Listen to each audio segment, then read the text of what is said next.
Бисмилля, ассаламу алейкум. Армысыздар ағайын. Алдарыңызда шипагер Жұмадан Жарқынбекұлы.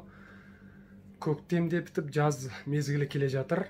Осы аралықта бүкіл тіршілік жанданады.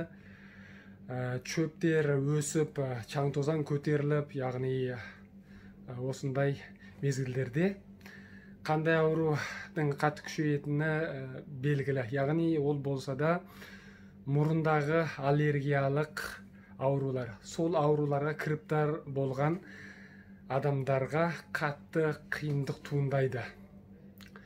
Бұдан бұрынғы лекцияларымызда аллергиялық мұрын қабынуды емдейтін чөп кәріғыз туралы лекция сөйлеген болатынбыз.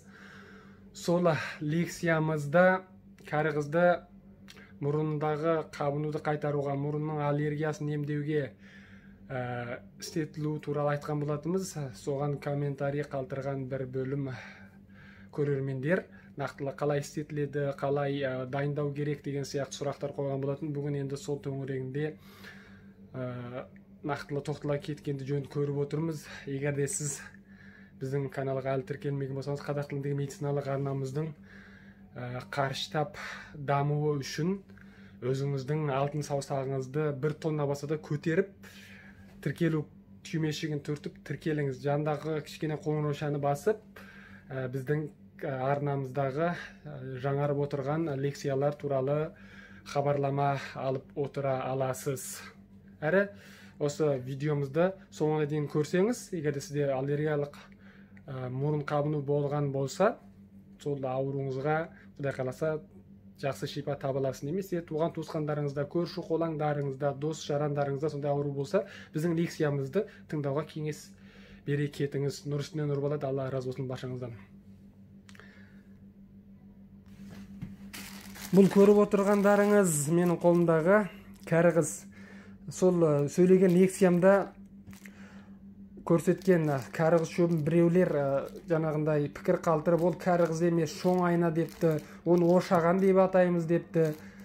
Тағы да сол сияқты басқа бір атауларды атапты. Менің бұл жерде түсіндіре кетейін дегенім, кәріғызды біз кішкене кезімізден білеміз. Мен сол орталау бастауыш мектеп оқып жүрген кездерімізде марқұм атам бізді ертіп жаңағындай шөп оруға шығатын. Біз енді қатты ауылды жерде тұрмасақ та, қалалы жер емес, былайша айтқанда қалашық жерде тұрғанбыз. Сонда да жер үйде өстік, яғни атам мал ұстады. Сол себепті де бізді жаңағындай қорада мал бақса, жаңағы ексік жерлерден барып шөп орып келетін. Сол кезде бұл кәріғызды күнде көретінбіз қысқасы. Бұны кейбір жерлерде ошаған деп атайды. Мен сіздерге түсіндіре кетейін. Неше түрлі атауы бұл кәріғыздың. Бір ғана кәріғыз емес, тағы бір жерлерде қой тікен дейді. Сол сияқты атауы көп. Мысалға, кейбір жерлерде салт дәстүрге байланысты, ырым-жырымдарға байланысты қазақта әртүрлі ұқсамайтын жағдайлар болады. Әр елдің салты басқа, иті қарағасқа дегендей. Сондықтан да бұл кәріғызға ғана байланысты емес. Мысалға, кейбір өңірлерде ожауды қасық дейді, кейбіреу қалақ дейді. Сол сияқты аталуында ұқсамастық болғанмен бір затты білдіреді. Сондықтан сіздер чатаспаңыздар деп айтқым келеді көрермендерге. Біз енді бұл өзіміздің жұмысымыздың маманымыз. Бұл шөпті былайша айтқанда біз осы басқасын айтқанда кәріғызды біз кішкене кезімізден, сонау бала кезімізден әбден танып өстік деп айта аламыз. Сондықтан қателесу деген нәрсе болмайды. Сондықтан ол жаңсақ пікірден арылыңыздар. Енді өзіміздің тақырыбымызға оралайық. Бұл кәріғызды немесе ошаған деп атасаңыз да өз еркіңіз, жоқ қой тікен дейсіз ба, өз қалауыңыз өзіңіздің патша көңіліңіз білсін. Ол атаулар осы шөпке қаратылған. Жаңағы аллергиялық мұрын қабыну ауруларына қолданылуы әр жол 5 грамм. Мысалға, осы пакеттің ішінде 5 грамм. Мына жерде үлкенірек дәндер болса, мысалға, үлкенірек дәнден бір 30 тал болса 5 граммға толады. Енді шамамен.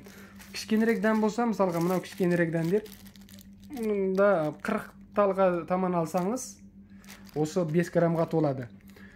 Бұны алғаннан кейін Бұны әдетте жинауын айта кететін болса, кәрі қызды көбінесе күзде 9-10 айларда жинайды. Сол кезде пысады. Бұл жаңағы осы жемісі, мына урығы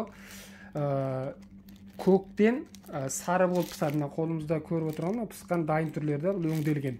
Осындай кезде 9-10 айларда қағып кептіріп жинағаннан кейін осындай 30-40 алсаңыз, жаңағы 5 граммдық мөлшері болады.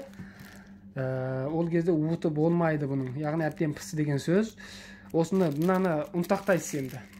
Дәкке салып, сыртынан жаңағындай орап, дәкімен одан кейін бір қатсатпен ұрсаңыз, өзі әбден әдемі ұнтақ күйге келеді. Содан кейін соны 3 мезгіл бөліп ішесіз. Немесе оған бал араластырып ішсеңіз де болады, зәйтүн майын араластырып ішсеңіз де болады, бір қасық қоссаңыз жеткілікті болады әдетте.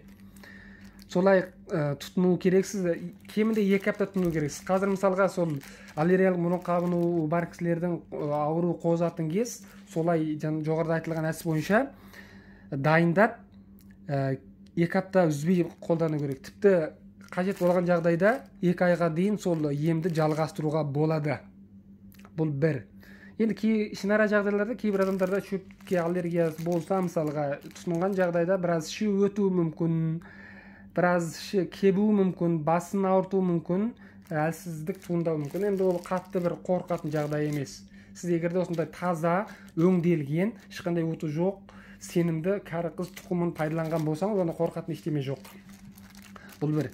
Екіншісі, әртүрлі гайморит ауруларын, яғни мұрын қойнауларының қабыну ауру созылмалы түріндегісін емдеуге де қолданылады. Бұлда да сол 30-40 жаңағы кәрі қыз тұқымы алынады. Оны таза бір алюминий тысқа саласыздағы, үстіне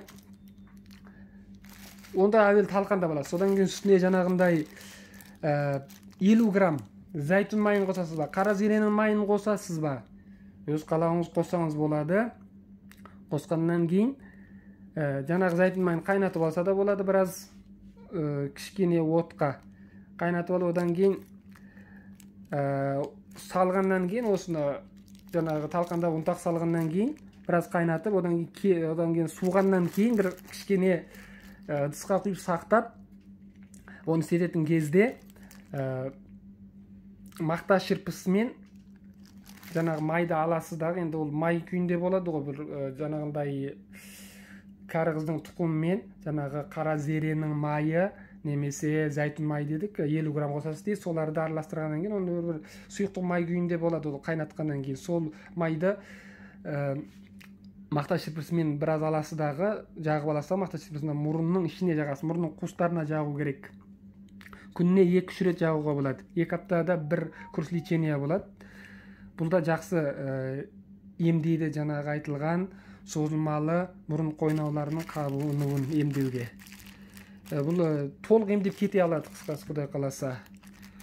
Ары қарай қайталанбайды деген сияқты. Енді өздеріңізге осы әдісті нақтылы әдемі түсіндіріп жеткіздік деп ойлаймыз. Осы ауру мазалап жүрген болса, осы айтқан табиғи емді, табиғи шөпті қолдана отырып, өзіңіздің ауруыңыздан толық айығып кете аласыз, Құдай қаласа. Егер біздің видеомыз ұнаған болса, міндетті түрде тегін лайкты лүпілдетіп, аямай басып кетіңіздер.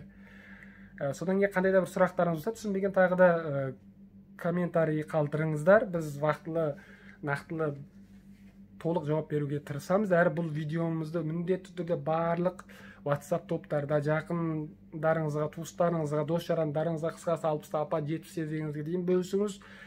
Сол аурумен ауырып жүрген адам болса, естісе, көрсе, осы пайдалы лекциямыздан өзіне бір ем тапса, нұр үстіне нұр болады. Біздің қалағанымыз сол.